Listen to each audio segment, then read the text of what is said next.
एक experiment imagine करो। एक आदमी है, उसका नाम राजेश है, सॉफ्टवेयर इंजीनियर है, 15 लाख पैकेज है। तुम उसे रिस्पेक्ट करते हो, उसकी एडवाइस फॉलो करते हो। अब मैं तुम्हें बताता हूँ, इस सेम राजेश कल तक अनएम्प्लॉयड था। कल तक तुम इसे भाई कहते थे और आज सर कह रहे हो। तो सवाल ये है, ये रिस्पेक्ट किसने डिजर्व की, राजेश ने या उसकी जॉब टाइटल ने? और अगर ये रिस्पेक्ट जॉब टाइटल को मिल रही है तो उसका मतलब क्या हुआ? राजेश कल बेकार था, आज वैल्यूएबल है। नहीं यार, राजेश वही था, राजेश वही है। तो प्रॉब्लम कहाँ है? प्रॉब्लम है तुम्हारी बायोलॉजी में, तुम्हारी सोसाइटी में, हमारी सर्वाइवल इंस्टिंक्ट में। और आज मैं तुम्हें बताऊंगा न्यूरो साइंस, फिलॉसफी और इवोल्यूशन बायोलॉजी की मदद से कि इंसान को पोजीशन से जज करना सिर्फ गलत नहीं है, ये साइंटिफिकली स्टूपिडिटी है। पहले समझते हैं ये प्रॉब्लम आई कहाँ से। The evolution hangover. जब इंसान इवॉल्व कर रहे थे, ट्राइब्स में रहते थे, उस वक्त हायरार्की बहुत इंपॉर्टेंट थी। अल्फा मेल कौन है, अल्फा मेल कौन है, स्ट्रॉन्गेस्ट कौन है, रिसोर्स किसके पास है, ये क्वेश्चन सर्वाइवल के लिए जरूरी थे। अगर तुम्हें गलत आदमी को चैलेंज कर दिया तो तुम मर सकते थे। अगर ट्राइब लीडर को रिस्पेक्ट नहीं दी तो तुम्हें ट्राइब से बाहर निकाल दिया जाता था, मतलब सर्टेन डेथ हो जाती थी। तो नेचर ने हमारी ब्रेन में एक शॉर्टकट डाल दिया, जो पावरफुल दिखता है उसे रिस्पेक्ट करो, जो वीक दिखता है उसे इग्नोर करो। ये ब्रेन में अमिगडाला और लिम्बिक सिस्टम का काम है। प्रॉब्लम ये है, ये सिस्टम आज से 50,000 साल पुराना है। तब पावर का मतलब था फिजिकल स्ट्रेंथ, फूड, वेपन्स। आज पावर का मतलब है जॉब टाइटल, सैलरी, सरकारी नौकरी। बट हमारी ब्रेन अपडेट नहीं हुई है, वो अभी भी वही 50,000 साल पुरानी प्रोग्रामिंग फॉलो कर रही है। इसलिए जब तुम्हें पता चलता है कि किसी की अच्छी जॉब है, तुम्हारा ब्रेन ऑटोमेटिकली उसे अल्फा कैटेगरी में डाल देता है और तुम्हारा बिहेवियर चेंज हो जाता है। एक कॉन्शियस डिसीजन नहीं है, एक बायोलॉजिकल प्रोग्रामिंग है। Part 2, the psychological trap, social comparison theory. अब आता है साइकोलॉजी का पार्ट। सन 1954 में एक साइकोलॉजिस्ट है, लियोन फिस्टिंगर। उन्होंने एक थ्योरी दी, सोशल कंपैरिजन थ्योरी। इसका मतलब इंसान या ह्यूमन अपनी वैल्यू खुद से डिसाइड नहीं करते, दूसरों से कंपेयर करके डिसाइड करते हैं। मैं कितना अच्छा हूँ ये तुम्हें पता नहीं होता, तो तुम देखते हो मेरे दोस्त से मैं बेटर हूँ या नहीं। एग्जाम्पल लो, अगर तुम 50,000 कमा रहे हो और तुम्हारा दोस्त 30,000 कमा रहा है तो तुम खुश हो जाओगे। लेकिन अगर तुम 80,000 कमा रहे हो और तुम्हारा दोस्त 1 लाख कमा रहा है तो तुम दुखी हो जाओगे। यहाँ एब्सोल्यूट वैल्यू मैटर नहीं करती, रिलेटिव पोजीशन मैटर करती है। अब प्रॉब्लम ये है, जब तुम दूसरे को जज करते हो पोजीशन से, तो एक्चुअली तुम अपने आप को भी जज कर रहे होते हो पोजीशन से। ये एक सेल्फ फुलफिलिंग साइकिल है। The neuro science behind jealousy. जब तुम जेलस होते हो, हमारी ब्रेन में डोपामिन ड्रॉप होता है और कॉर्टिसोल स्ट्रेस हार्मोन बढ़ता है। ये सेम बायोलॉजिकल रिस्पॉन्स है जो पेन में होता है।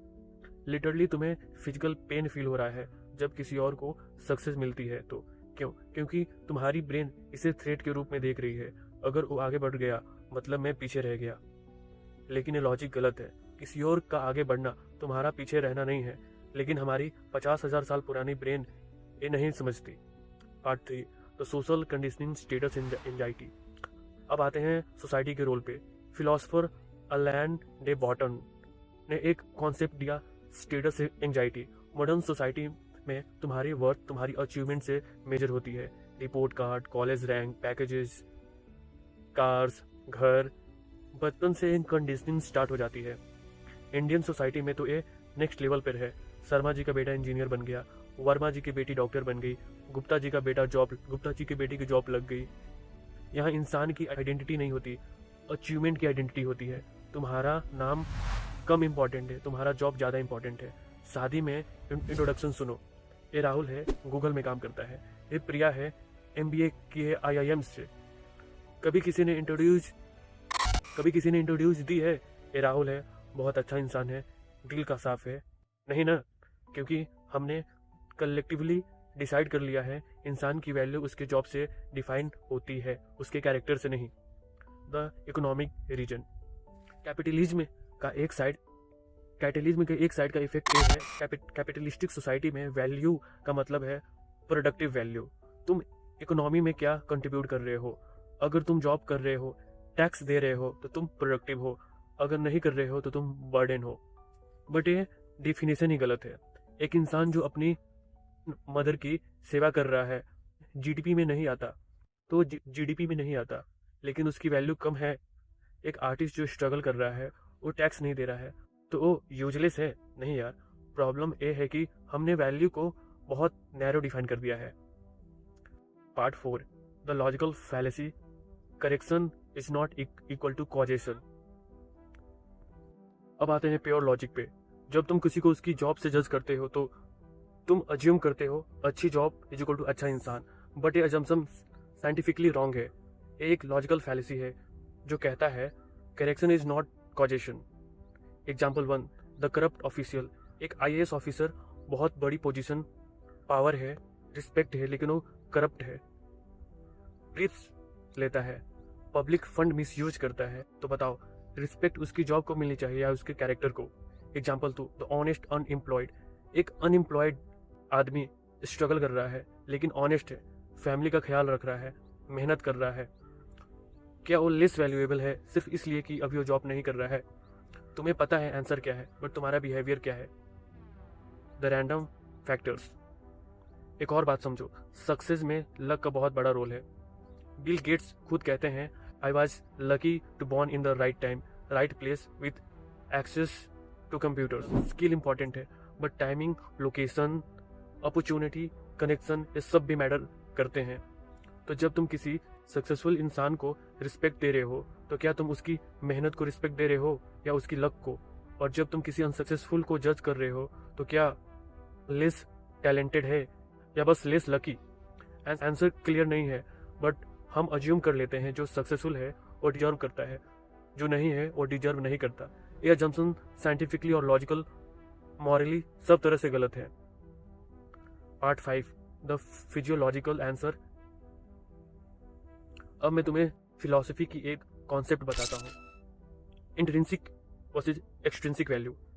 एक्सट्रिंसिक वैल्यू का मतलब किसी चीज की वैल्यू दूसरी चीज के रिलेशन में। पैसे का एक्सट्रिंसिक वैल्यू है क्योंकि उससे तुम कुछ और खरीद सकते हो।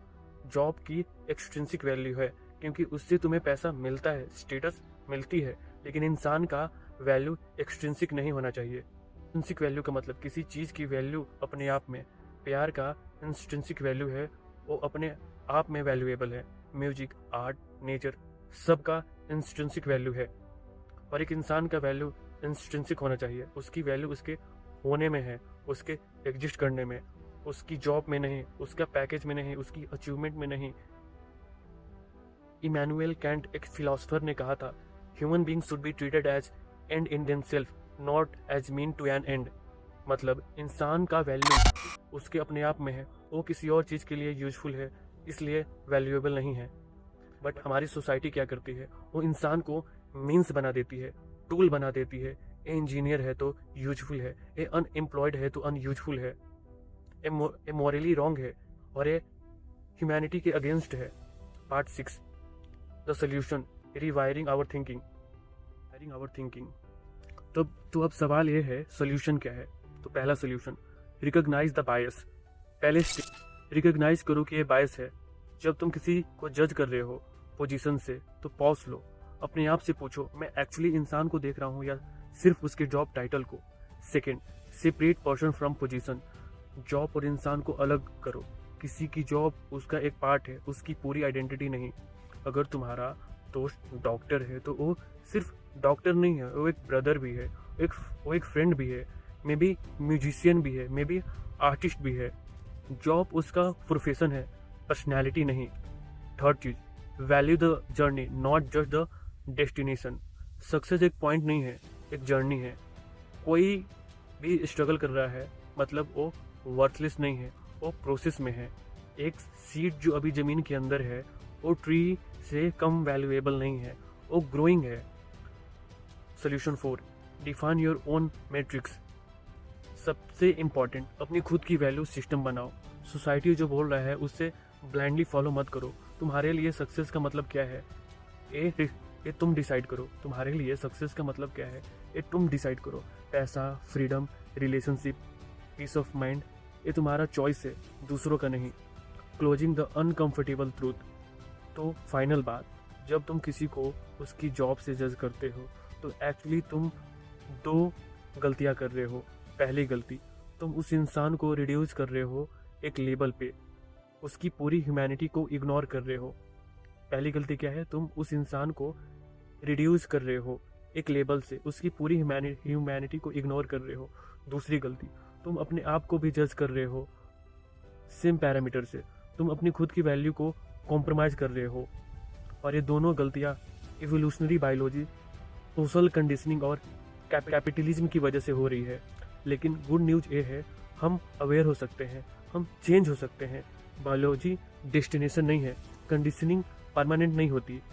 नेक्स्ट टाइम जब तुम किसी से मिलो तो जॉब टाइटल के पीछे जो इंसान है उससे देखने की कोशिश करो, उसके इंटरेस्ट क्या है, उसके वैल्यू क्या है, वो एज ए पर्सन कैसा है। और सबसे इम्पॉर्टेंट, अपनी खुद की वैल्यू जॉब से मत बांधो। अपनी वैल्यू तुम्हारे होने में है, तुम्हारी ह्यूमैनिटी में है, तुम्हारे लिंक्डइन प्रोफाइल में नहीं है या तुम्हारे सरकारी नौकरी में नहीं है। ये शिफ्ट ईजी नहीं है, ये अनकंफर्टेबल है, क्योंकि इसका मतलब है तुम्हें सोसाइटी के नॉर्म्स को चैलेंज करना पड़ेगा। इसका मतलब है तुम्हें खुद के बायसेस से लड़ना पड़ेगा। लेकिन ये ज़रूरी है, क्योंकि जब तक हम इंसान को पोजीशन से जज करते रहेंगे तब तक हम कभी अपनी पूरी ह्यूमैनिटी को एम्ब्रेस नहीं कर पाएंगे। तो अगर ये वीडियो तुम्हें एक नए पर्सपेक्टिव से सोचने पे मजबूर किया तो एक लाइक करो, शेयर करो, लेकिन सबसे इम्पोर्टेंट कमेंट में बताओ तुमने कब लास्ट टाइम किसी को जज किया पोजीशन से, और अब क्या तुम्हें लगता है कि वो फेयर था। ऑनेस्ट रहो, क्योंकि ये वीडियो जजमेंट के लिए नहीं है, ये अवेयरनेस के लिए है। नेक्स्ट वीडियो में मैं बात करूंगा how to build self worth independent of external validation, मतलब अपनी वैल्यू खुद कैसे डिफाइन करें बिना सोसाइटी के अप्रूवल के। सब्सक्राइब करो अगर ये टॉपिक तुम्हें इंटरेस्टिंग लगा हो, और बेल आइकन दबा दो, क्योंकि मैं रेगुलर अपलोड नहीं करता। सिर्फ कुछ मीनिंगफुल बोलना हो तब remember, your value is not your job, it is an your being. Take care, bye.